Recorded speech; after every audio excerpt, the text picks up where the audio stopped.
இன்லெட்டுக்கு வந்து பாஸ் பண்ணணும். ஸோ இங்க பார்த்தீங்கன்னா டிஃப்யூசரோட மெயின் ஆஃபர்ஸ். ஸோ இந்த கேஸ் இன்லெட்டை செட் பண்ணிட்டு உள்ள போகும்போது அதனோட ப்ரெஷரை வந்து ரெடியூஸ் பண்ணணும்.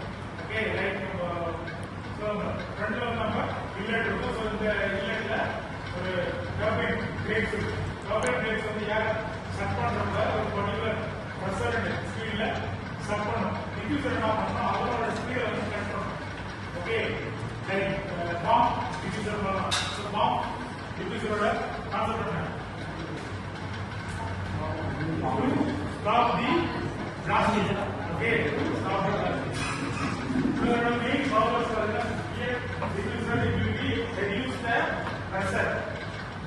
Okay, reduce the pressure and reduce the speed, increase the pressure. That is the main concept. So, for example, in Dr. Tobias, right, using the diffuser the flow it will be goes in problem manner. So divide into zero. Okay. So intermediate la innoda boundary layer வந்து either streamline and remaining வந்து problem ஆகும். Next one separation la பாத்தீங்கன்னா so here total boundary layer பாத்தீங்கன்னா அதோட flow totally will be changed. Starting la வரும்போது it will be streamline. Next போகும்போது it will be problem layer. Reversible problem with what is the reversible problem like ball ஆனீங்க circle போகும்போது but ஒன்றாகல same concept தான். reversible problem இந்த இடத்துல carrier for example டிஃப்யூசர்ல இங்க ஒரு சாலிட் பாடி இருக்குன்னா இந்த flow will be return back to the inlet area. Okay இதுதான் வந்து diffuser.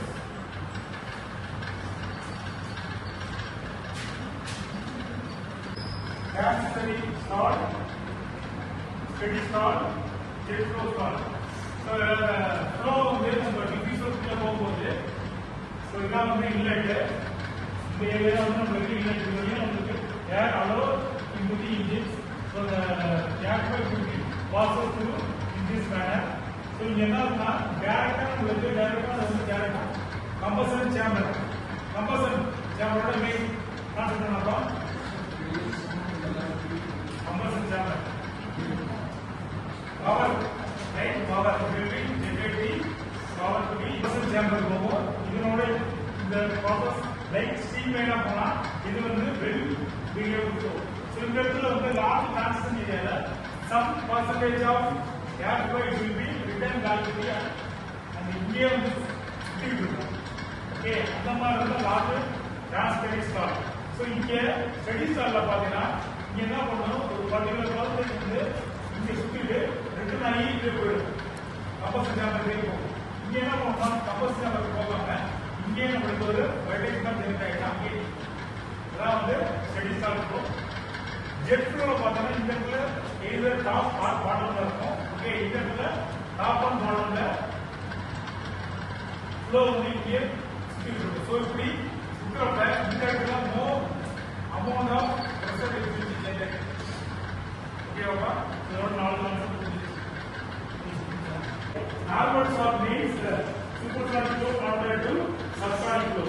So based on here one barrier, it will be there. So yeah, next one is oblique shock. So here oblique shock it will be generated in perpendicular manner, like subsonic flow. Okay.